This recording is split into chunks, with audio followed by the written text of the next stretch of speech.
name is Christiane Yeager, and I am here with gay marriage, what it really is. Today we have an excellent guest today. His name is Luis Quinones. He goes to St. John's University as a political science major, and he's also the vice president of College Democrats. Let's all welcome Luis Quinones! Woo! Luis, thank you so much for coming in today. Thanks. So, can you tell me a little about yourself?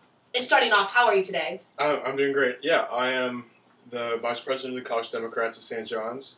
I'm also the Membership Director of the College Democrats of New York State.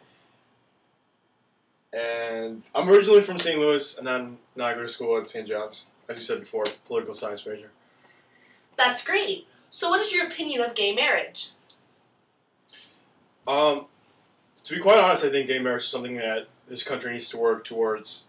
I feel it's something it's overdue. I think all 50 states individually need to do their work to make sure it's legal across the United States. Luis, can you deepen my knowledge a little bit, and some of the viewers as well, on gay rights as well as gay marriage? Sure thing.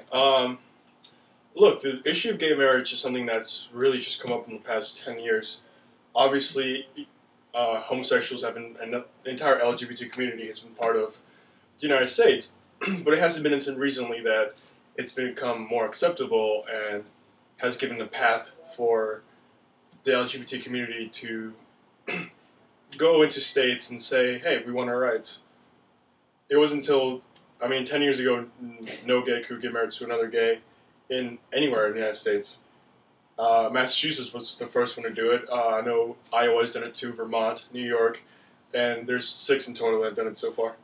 So you're telling me that within the past 10 years, the gay community has been strengthening their relationships with the government, working more towards equality. Yeah, I don't think it's just been government. I think it's been people. I think over the past 50 years, work has been done to become, for the LGBT community to become accepted by society.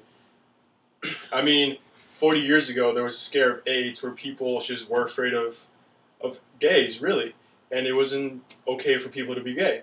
As we've moved on from that, it's made it easier for people to say, hey, I'm part of the LGBT community, and I want to get married. Okay, living in New York, in the state of New York, would you mind telling us a little bit about gay rights, gay marriage in New York?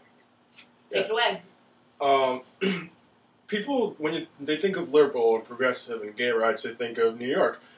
But it wasn't until just a little less than a year ago that really it became legal for people in the state of New York to get married, of the LGBT community.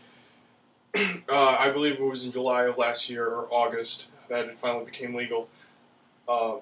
And since then, Maryland and Washington have both become states that are working towards that goal and are becoming very close to it.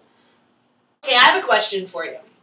California, a while back, they passed a law so gay marriage was legal, and then recently they revoked that law. Can you please go into that topic a little bit for our viewers, please? The government of California decided that gay marriage could be legal.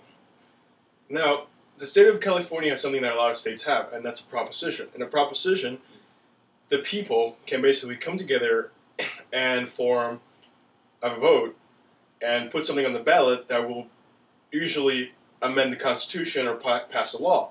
What they did in California was they passed Prop 8, and Prop 8 basically said, we don't want this to be legal, and it basically illegalized it in the state.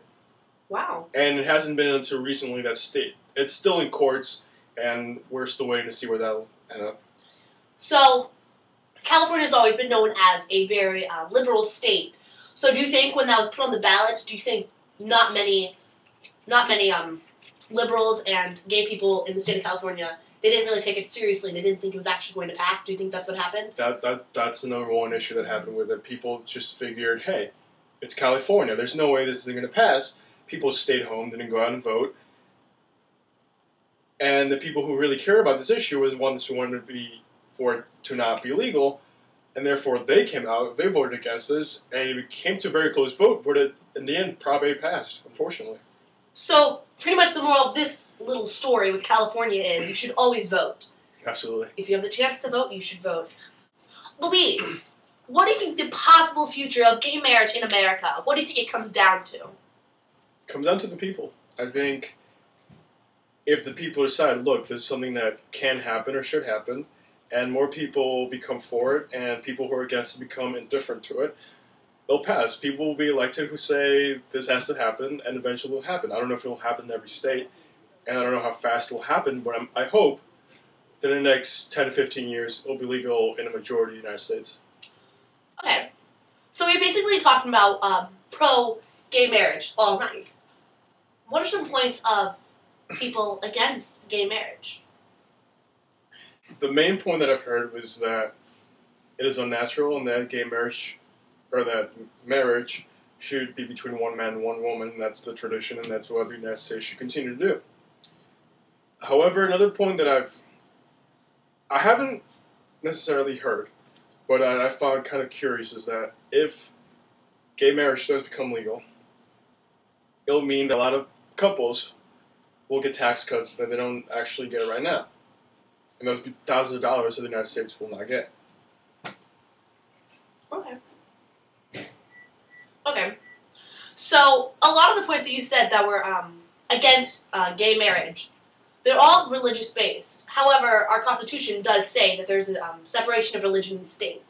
So do you think that eventually those people are going to have to realize that they can't bring the church to the government?